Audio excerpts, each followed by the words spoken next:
Glorious Father, lovely Prince, lovely King Jesus,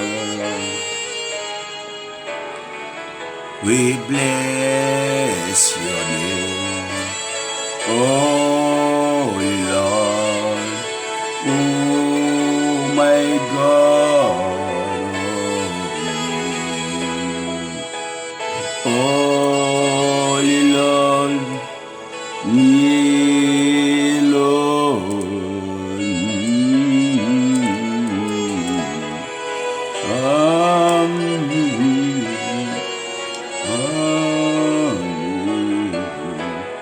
Lord God, holy, oh God. Thank you, Lord, oh God, ye Lord God,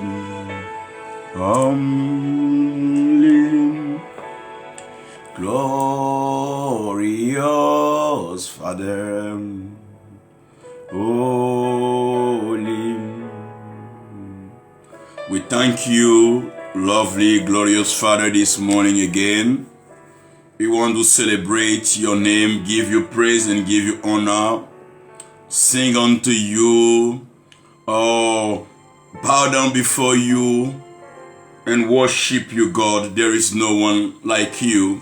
We admire, we appreciate, and we love your kindness toward us and the manifestation of your glory and the grace that is bestowed upon us. Lord, we thank you. We celebrate you again. We sing you praise. We give you glory. We give you honor.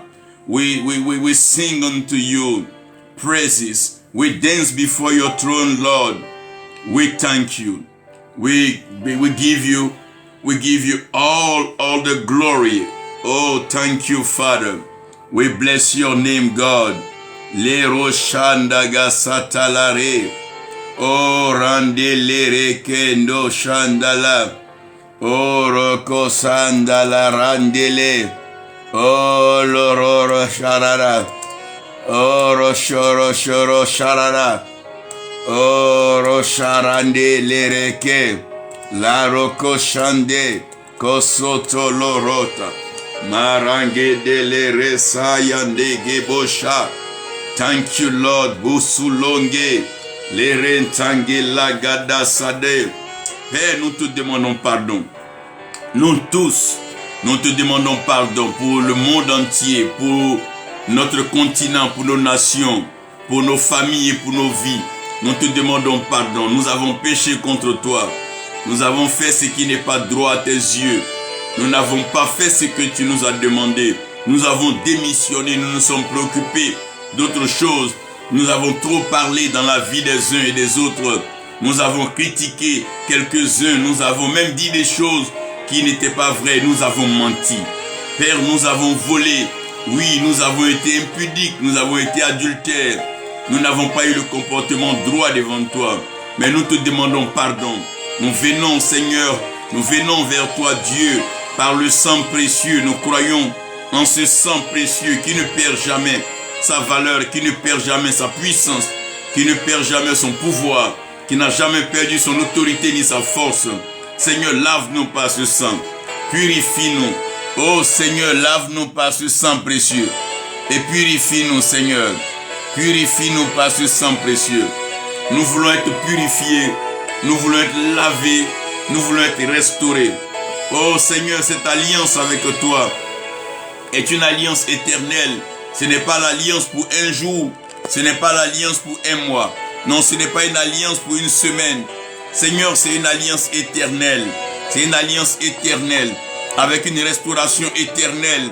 Et nous y croyons, Seigneur. Nous croyons en cette alliance-là. Et nous savons, Seigneur, que tu es fidèle. Tu es le Dieu fidèle. Tu es le Dieu des alliances. Tu es le Dieu de la bénédiction. Père, bénis-nous. ne tient pas compte de ce que nous avons péché contre toi.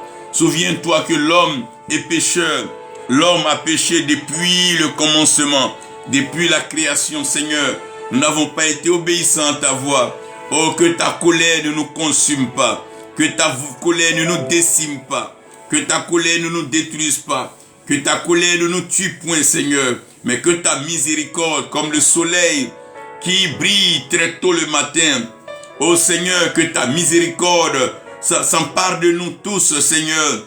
Que l'esprit de repentance nous habite tous, depuis les châteaux, depuis le palais royal, jusqu'à la maison de l'esclave, jusqu'au prisonnier, Seigneur. Donne-nous encore de nous repentir, donne-nous encore de demander pardon. Seigneur, nous voulons être agréables, nous voulons te plaire.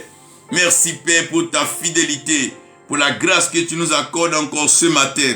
Cette bénédiction que tu nous fais, de pouvoir parler de toi et entendre parler de toi. Bénis les uns et les autres. Ouvre notre esprit afin que nous puissions jouir de cette bénédiction matinale au nom de Jésus-Christ. Amen. Nous honorons la servante de Dieu, prophétesse Lydie Nyamien, que Dieu te bénisse. Corneille, que Dieu te comble de grâce, qui fasse de toi un merveilleux musicien pour la gloire de notre Seigneur Jésus-Christ. Aujourd'hui, par la grâce de Dieu, je veux donc définir par la grâce de Dieu un certain mot, et je veux plutôt entrer dans un concept plein de l'esprit pour dégager certaines ombres obscures et certaines ombres de compréhension qui planent autour de cet événement assez important, de cet événement qui a une valeur assez particulière dans la vie de tout enfant de Dieu et de tout le monde entier. Sachez que l'amour établit toujours l'alliance. L'amour établit toujours l'alliance pour bénir les vies. Donc, le but de l'alliance, c'est pour bénir les vies. On tisse une alliance, on établit une alliance, on fait une alliance, ou on rentre dans une alliance dans le but d'être béni. Donc, l'alliance vient pour bénir les vies. Quand on parle d'alliance, on parle de bénédiction. L'alliance va toujours de pair avec une restauration, donc une provision, une protection et une production. Toute alliance a pour but de pouvoir bénir et de pouvoir donc restaurer les vies. J'aimerais donc parler de ce thème-là, l'alliance éternelle pour une restauration éternelle. Pour ceux qui se souviennent et qui ont eu l'occasion donc de nous suivre dans les années 2012, lorsque nous approchions donc bien sûr l'année 2012, il était question qu'une date fondamentale particulière se démarquait. Et cette date-là était donc le 12 décembre 2012 qui nous faisait voir donc 3 fois le 12-12-12. Nous avons eu l'occasion de le prêcher, nous l'avons prouvé par A plus B depuis la Genèse jusqu'à l'Apocalypse en slalomant dans les versets, et nous sommes arrivés à la conclusion évidente que l'alliance éternelle produit la restauration éternelle. Que Dieu entre en alliance, Dieu favorise l'alliance pour bénir l'homme qu'il a créé à son image et selon sa ressemblance. Le texte que nous avons Genèse 12, vous aurez l'occasion de lire Genèse 12 pour mieux comprendre qu'est-ce que nous sommes en train d'appeler alliance. Qu'est-ce que Dieu appelle alliance et qu'est-ce qui se comprend comme alliance. Nous sommes bien sûr en tendant vers la fin de l'année et nous pouvons lire ça et là sur les réseaux sociaux, dans les programmes de plusieurs églises, plusieurs fédérations, confédérations, associations de pasteurs. Le mot alliance revient, le mot alliance refait surface et nous voyons un peu ça et là, le mot alliance peut être utilisé peut-être à tort et à travers, mais il est à dessein, il est objectif et il est fondamental. Est-ce à dire que nous allons blâmer et nous allons remettre en cause l'alliance à cause de certaines pratiques et certaines personnes qui abusent de ce moment et de ce mot, donc pour attacher les hommes à eux et les assujettir, les endoctriner afin de les dépouiller et les détruire? Non. Vous savez que l'ennemi, le diable, Satan, il vient pour donc voler, piller, dépouiller et tuer. Mais le bon berger, Le Seigneur, celui qui vient, il donne sa vie pour son prochain. Il vient donc restaurer l'alliance pour que nous jouissons de la bénédiction éternelle. J'aimerais donc, dans le mystère de l'alliance, d'entrée de jeu, vous faire comprendre quelque chose. L'alliance est éternelle. Pourquoi? Le mot éternité révèle Dieu. C'est une identité de la divinité. Donc dans la Bible, vous allez voir que il est appelé l'Éternel, l'Éternel. Parce que Dieu est éternel et ses œuvres sont éternelles. Donc Dieu crée l'homme à son image et selon sa ressemblance. Ici, aidez-moi donc à dire quelque chose. En tout homme, il y a la divinité. En tout homme, il y a l'image et la ressemblance de Dieu. Ça fait que l'homme peut opérer et agir dans la divinité. Mais si l'homme dit qu'il est Dieu, alors l'homme ne comprend plus. Mais l'homme est à l'image et à la ressemblance de Dieu. Donc l'homme a une portion divine et l'homme peut manifester la divinité. Pour des situations et des circonstances, Dieu peut faire de l'homme Dieu. Quand Dieu envoie Moïse en Égypte, il dit: Moïse, je te fais Dieu pour Pharaon et Aaron devient ton prophète. Donc pour une circonstance précise, dans un cas bien précis, pour une mission assez particulière et très complexe, Dieu donne la plénitude, la latitude à l'homme de jouir de la divinité. La divinité en elle-même est une nature avec des fonctions et une certaine potentialité. Donc, bien que l'homme soit créé à l'image et selon la ressemblance de Dieu, il y a des potentiels, des facultés propres à Dieu que l'homme n'a pas. Je veux parler ici d'abord de l'omnipotence. L'homme a beau être puissant, l'homme a beau être fort, mais l'homme n'est pas omnipotent. L'homme n'est pas tout puissant. L'homme n'est pas tout puissant. Mais l'homme a la puissance, l'homme manifeste la puissance. Au niveau de la présence, Dieu il est omniprésent. Dieu il est partout. Il voit tout, il entend tout, il comprend tout. Mais l'homme est limité dans sa présence. L'homme est présent là où il est. Il est absent là où il n'est pas. En d'autres termes, l'homme ne sait pas tout. L'homme n'est pas partout. Je veux encore vous dire que Dieu il est omniscient. Dieu est toute science. Dieu est toute connaissance. Il est la plénitude de la connaissance et la perfection de la révélation. Alors que l'homme connaît en partie. L'homme grandit dans la connaissance et l'homme bénéficie de la révélation par la grâce de Dieu. Donc Dieu est éternel à perpétuité et dans la plénitude, il est éternel. Alors que l'homme, il est créé. Dieu dit, j'ai mis dans leur cœur la pensée de l'éternité. Donc, dans le cœur de l'homme, il y a la pensée de l'éternité.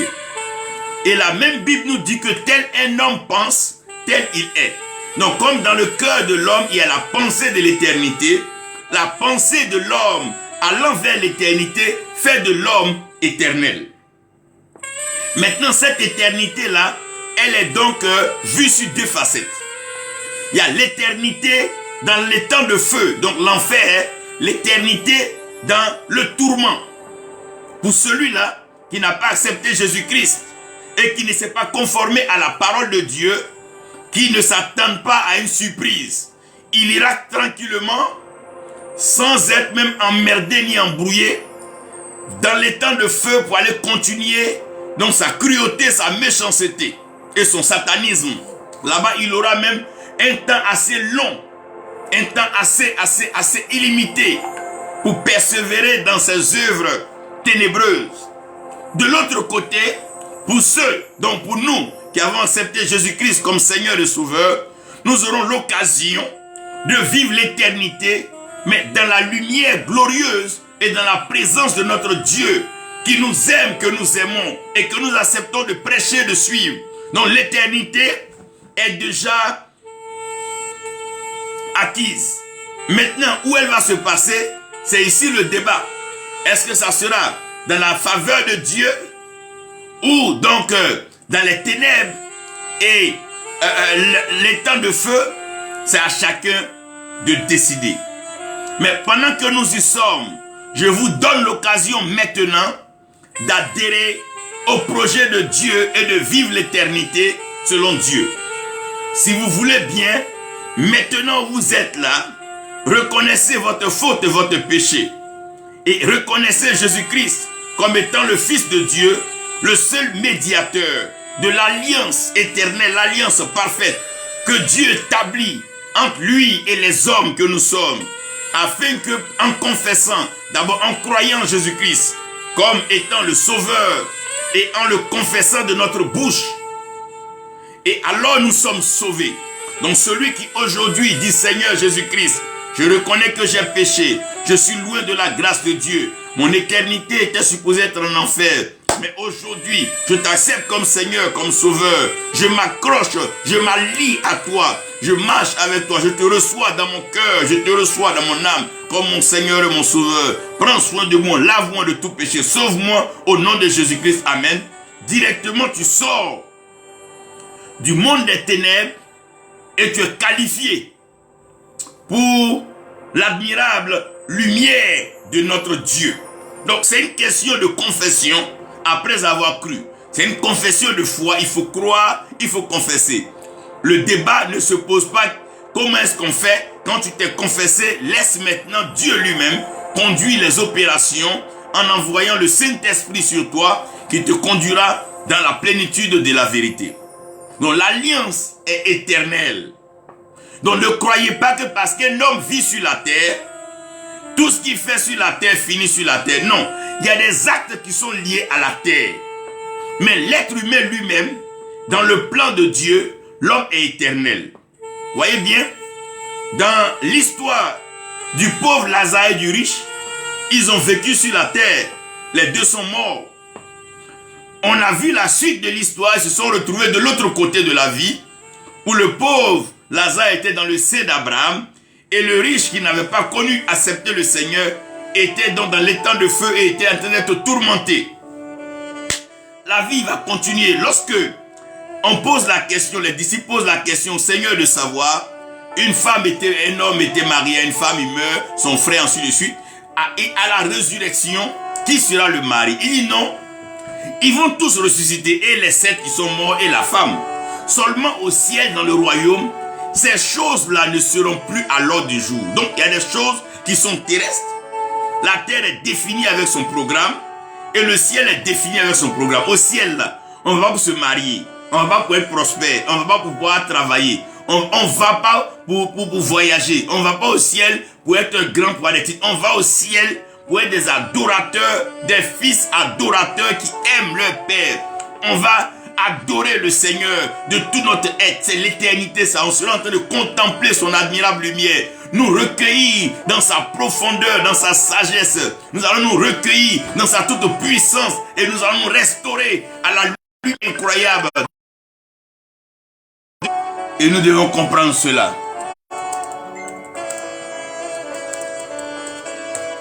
Donc, c'est ça l'éternité. Et nous devons comprendre dès maintenant que notre choix est important. Celui qui choisit de vivre l'éternité en Christ, alors il aurait confessé Jésus-Christ comme Seigneur et Sauveur, il va se conformer à la parole de Dieu et il va marcher avec la parole de Dieu. Donc celui qui marche avec la parole de Dieu aujourd'hui, lui, il est sûr de son éternité. Et celui qui te détourne de l'alliance que Dieu nous envoie, et qui donc vaque à ses occupations, qui ne soit pas étonné de terminer dans l'étang de feu. Et ça c'est clair ici. Donc l'alliance éternelle est l'alliance établie par Dieu. Donc Dieu lui-même, il établit l'alliance éternelle. Et le but de l'alliance éternelle, c'est pour la restauration éternelle. Ça veut dire quoi? Depuis la fondation du monde, l'agneau de Dieu a été immolé. Agneau même qui a été manifesté et bien sûr crucifié aux yeux de tous sur la croix à Golgotha. De telle sorte que Christ étant le même hier, aujourd'hui et éternellement, et hier, aujourd'hui comme demain, ceux qui croiront en lui et qui accepteront Jésus-Christ comme leur Seigneur et Sauveur, ils rentrent dans l'alliance éternelle, ce qui leur donne droit à la restauration éternelle dont leurs vies sont bénies. Mais dans le mystère de l'alliance où nous sommes en train de partir maintenant, comprenez ici que sur la terre des hommes, Dieu a donné des potentiels, Dieu a donné des pouvoirs et Dieu a donné de l'autorité à l'homme. Et l'autorité que l'homme a peut lui permettre de pouvoir donc établir un contrat relationnel, un contrat sentimental, un contrat de partenariat. Donc, un contrat peut être maintenant signé pour mettre en accord, en alliance, on peut dire, deux personnes, deux entités, deux entreprises. On peut parler de contrat. C'est pour ça un homme qui va avec une femme, l'alliance dont on parle, c'est un contrat de mariage. C'est un contrat. Et ce contrat-là, il prendra fin lorsque l'un des conjoints va quitter la terre. Quand il quitte la terre, il n'est plus sur la terre pour pouvoir jouer certains rôles. Il sera adoré dans l'éternité. C'est pour ça que ce contrat-là est rompu directement lorsque l'un des conjoints quitte la terre. Après le contrat, nous avons ce qu'on appelle les accords. Les accords, c'est des points sur lesquels deux camps réfléchissent. L'autre réfléchit sur ce qui lui plaît, ce qui lui va. Et celui-là aussi réfléchit sur ce qui lui va. Les deux se retrouvent. Et les deux viennent maintenant ratisser les accords. Ils viennent maintenant voir, bon, on est d'accord sur ça, mais ça là, ça ne nous arrange pas. Donc c'est les accords qui sont toujours discutables et rediscutables. C'est les accords entre les pays, les accords entre les peuples, il y en a. Un peu comme les alliances. Si vous voulez, c'est tout ça qu'on appelle alliance. Donc entre les peuples, on voit des peuples par exemple qui sont vraiment alliés. Et ces peuples-là ne se menacent pas, ils peuvent s'injurier, ils peuvent s'amuser. Il y a cela. C'est les accords. Il y a des accords. Et en dehors des accords, il y a les pactes. Les pactes, en général, sont vus dans un sens assez négatif et dans un sens assez démoniaque parce que beaucoup de pactes se font avec le sang. Donc à cause du fait que le pacte soit fait avec le sang, ce pacte-là devient directement inacceptable aux yeux de Dieu. Parce que le seul sang qui est acceptable par Dieu, selon Dieu pour Dieu, c'est le sang de Jésus-Christ. C'est pour cela que Dieu n'a pas voulu le sang d'Abel, n'a pas voulu le sang d'Isaac, il n'a pas voulu le sang de tout cela, mais il a réservé un sang immaculé, un sang pur, qui n'a connu aucun péché et qui n'est pas sorti du péché. Il fallait donc un sang pur qui puisse sauver l'humanité. Donc tout ce qui se fait à base de sang, tout ce qui se fait avec le sang, Dieu trouve que c'est à proscrit, ce n'est pas autorisé. Donc l'homme ne peut pas se lever de son propre chef et aller tisser des pactes et aller faire des pactes de sang, des pactes d'âme. Ce n'est pas juste devant Dieu. Parce que Dieu a déjà fait le sacrifice éternel, le sacrifice perpétuel par lequel nous sommes tous sauvés. Et ce sacrifice-là, il a plein pouvoir et pleine valeur depuis hier, aujourd'hui et pour toujours. Donc on n'a pas d'autre raison d'aller provoquer des pactes de sang. Et c'est pour ça que les pactes en général sont pour des sociétés sectaires, des réseaux assez, vous voyez, c'est un peu comme ça. Sinon, l'alliance éternelle, elle est garantie. Elle est déjà garantie, elle est assurée. Après les pactes, laissez-moi vous parler des traités. les traités, c'est un peu comme des formes d'alliance entre des partenaires, des colons. C'est une bonne opération. On trouve par exemple un pétrole quelque part. Pour éviter qu'on parte s'entretuer et que le pétrole reste, on peut signer des traités. On peut signer des traités, adhérer des nouveaux puits, c'est des traités. Je crois que un juriste prendra la peine de mieux vous expliquer ces mots-là: contrat, accord, pacte et traité. Mais tout ça là, c'est des formes d'alliance. Pourquoi? Ça les lie, ça lie des gens, ça met des gens ensemble. Ça permet à des gens d'avoir maintenant des points communs, des activités communes, des marches communes, des vues communes. C'est ça l'alliance. L'alliance mène des personnes à s'embrasser sur quelque chose, à mettre les mains dans la main pour pouvoir donc avancer. C'est cela que vous devez comprendre. Le mystère de l'alliance, c'est que l'alliance peut se tisser à partir du cœur. C'est l'alliance éternelle qui est donc liée et qui est fondée sur l'amour. Il y a l'alliance qui peut être tissée par calcul. Si tu veux, c'est un peu comme les relations calculées. Je sais que tel a ceci, bon, la France a ceci. Si j'arrive à prendre la nationalité française, ça c'est des calculs. C'est des calculs. C'est beaucoup plus lié à la tête, à la pensée, au calcul. Il y a des alliances qui sont liées aussi à la main. Quand une main est forte, ça c'est les alliances, les accords de protection. Je sais que la main de tel pays est plus forte que la main de tel pays. Je vais alors tisser une alliance ou bien un traité ou un accord de protection à tel peuple. C'est un peu comme ça. Vous devez comprendre ici que tout ça là, ce sont des alliances. C'est des noms qui seront différents, les clauses qui seront différentes. Donc, deux personnes peuvent entrer en alliance selon l'amour, la pensée ou la force.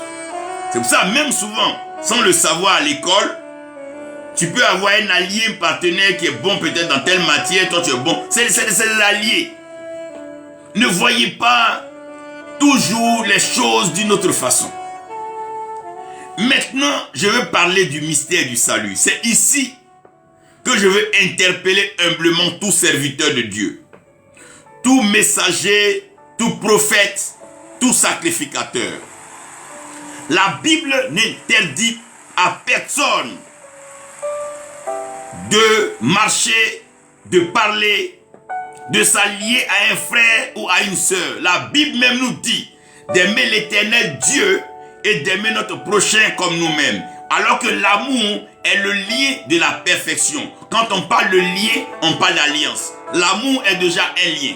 Donc un frère peut s'allier à une sœur.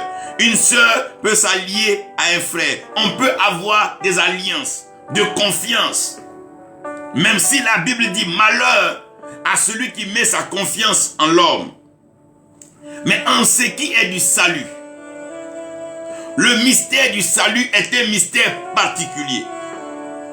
Laissez-moi aller un peu dans le jargon saluer quelqu'un. Puisque Dieu est l'Éternel des armées, dans l'armée, on ne salue pas n'importe comment. Il y a un ordre établi, il y a une question d'autorité, il y a une question de chefferie. Donc dans l'armée, c'est le supérieur qui tend la main au subalterne.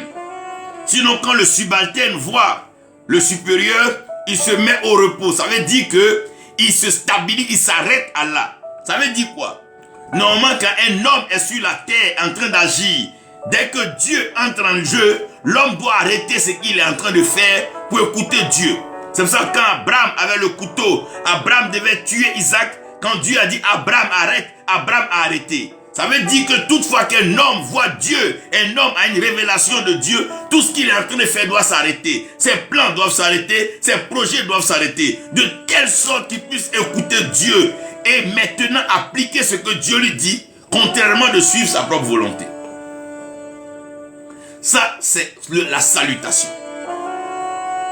Sinon, le subalterne ne peut tendre la main au supérieur que lorsqu'il a quelque chose dans la main. Par exemple, un sous-officier est allé payer le journal pour l'officier.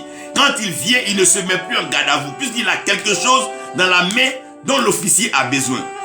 Donc la salutation peut aller dans les deux sens. C'est pour ça que Dieu aime l'homme, l'homme aussi peut aimer Dieu.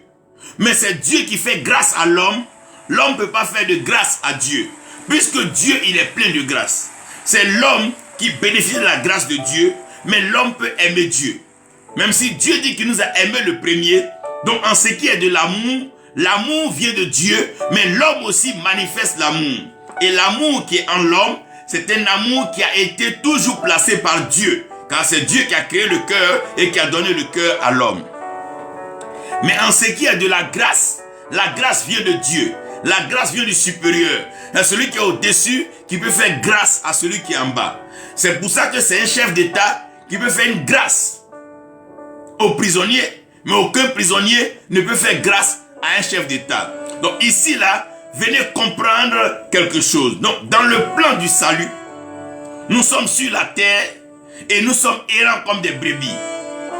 Nous sommes sur la terre et le péché nous a trouvés à terre ici. C'est sur la terre que le péché a été manifesté. Donc, depuis que le péché est entré, nous avons été coupés de la gloire de Dieu. Nous avons été coupés de toute connexion avec Dieu. De temps en temps, en passant, Dieu peut poser sa main sur un prophète pour agir, interpeller l'humanité. Mais nous étions loin. Alors que dans la pensée de l'éternité, nous devions revenir à Dieu. Et comme nous n'avons aucun moyen pour retourner à Dieu, nos échelles sont trop courtes, nos projets, nos plans sont trop courts, nos associations ne peuvent pas arriver au ciel, même avec la technologie, l'internet, avec tout ça là, les promenades sur la lune, sur les planètes, ça n'arrive pas au ciel. Ce plan ne peut pas venir de la terre. Donc le plan du salut, c'est un plan qui a été concocté par Dieu lui-même. Il a été pensé, mûri, réfléchi par Dieu. Dieu dit, il n'y a pas de pardon s'il n'y a pas d'effusion de sang. Et Dieu même dit qu'il ne peut pas prendre le sang qui est souillé. Il voulait un sang saint, un sang parfait. Donc c'est Dieu même qui a donné les clauses et les conditions de cette alliance. Et c'est lui qui exécute cette alliance. Donc cette alliance du salut là, c'est Dieu qui planifie, c'est Dieu qui exécute. Donc aucun pasteur ne peut sauver un fidèle, non. Aucun homme de Dieu ne peut sauver quelqu'un. Le salut c'est Christ et en Christ seul. Il n'y a pas d'alliance de salut en dehors de Jésus-Christ. Il n'existe même pas de salut en dehors de Jésus-Christ. Quel que soit le titre, quelle que soit la renommée, quelle que soit la puissance de l'homme de Dieu, personne ne peut sauver un homme si ce n'est Jésus-Christ. Ça c'est dans le plan du salut éternel. Mais si un homme est en train de se noyer, un maître nageur peut le sauver. Si une sœur est endettée, un banquier ou bien quelqu'un qui a l'argent peut la sauver. Donc comprenez ici que dans ce plan de salut, pour la vie éternelle, il n'existe même pas une seule alliance disponible sur la terre des hommes, praticable par les hommes pour arriver au salut. Non. Mais, un subalterne qui a un problème peut venir s'allier à quelqu'un de supérieur pour échapper à une punition. Je prends l'exemple d'un homme qui dans un village est menacé. Il peut aller s'allier au chef du village ou au roi pour que lorsque on pensera à la punition, le roi puisse plaider en sa faveur. Donc quand nous allons vers Jésus-Christ, qui est notre avocat, c'est pour qu'il plaide en notre faveur. Et dans notre cas, c'est Dieu lui-même qui a initié le plan du salut. Donc Dieu ne peut pas se dédire, il ne peut pas donc désavouer le plan du salut en Jésus-Christ. À part le plan du salut en Jésus-Christ, tout autre projet est toujours soumis à discussion et à l'appréciation de Dieu. Quelqu'un m'a demandé, est-ce que Dieu va accepter les gens des autres religions? Il dit ça, je ne suis pas Dieu. Donc sur cette base-là, je ne peux pas me prononcer. Mais ce que je sais, que j'ai lu, que j'ai entendu et que par révélation j'ai vu, c'est que nous sommes sauvés par le sang de Jésus-Christ. Il est le seul médiateur entre Dieu et l'homme. Maintenant, si Dieu lui-même, il approuve d'autres choses, il est Dieu. Il est souverain. Il est suprême. Qu'est-ce qu'un homme peut dire dans le plan de salut de Dieu? Toi, accepte Jésus, il faut être sauvé. Si les autres sont sauvés ou pas, annonce-leur Jésus. Dans tous les cas, c'est Dieu qui sauve. Par Jésus-Christ. Donc, les alliances dont nous sommes en train de parler en ces fins d'année, en ces jours-là, ce n'est pas pour être sauvé. Il faut accepter Jésus-Christ comme Seigneur et Sauveur. Mon frère, ma soeur, il faut accepter Jésus-Christ comme Seigneur et Sauveur. Ce n'est pas affaire de grand pasteur, il est utilisé. Non, non, non, non, ce n'est pas ça. Ce n'est pas affaire de il est bien habillé, ça n'a rien à voir avec ça. Le salut, c'est en Jésus-Christ. Maintenant, si tu approuves le ministère des serviteurs de Dieu, tu peux aller entrer en alliance avec lui. Cette alliance, c'est quoi? C'est venir s'allier à quelqu'un. S'allier à la personne. L'alliance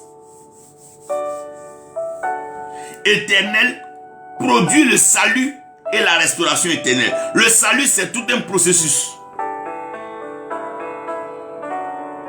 Il s'exécute par le Saint-Esprit qui vient habiter en nous, qui vient être avec nous pour nous conduire dans toute la vérité, et les anges au service de l'Éternel qui sont mis à notre disposition pour faciliter et favoriser le bonheur, la joie, la paix, tout ce dont nous bénéficions. Maintenant, qu'est-ce que c'est que l'alliance éternelle? L'alliance éternelle, c'est tout simplement le retour à ce qui était. L'homme était en Dieu. L'homme était dans la pensée de Dieu. L'homme était dans le cœur de Dieu. Et comme Dieu crée le ciel et la terre, Dieu a un désir, un besoin de pouvoir contrôler et opérer sur la terre.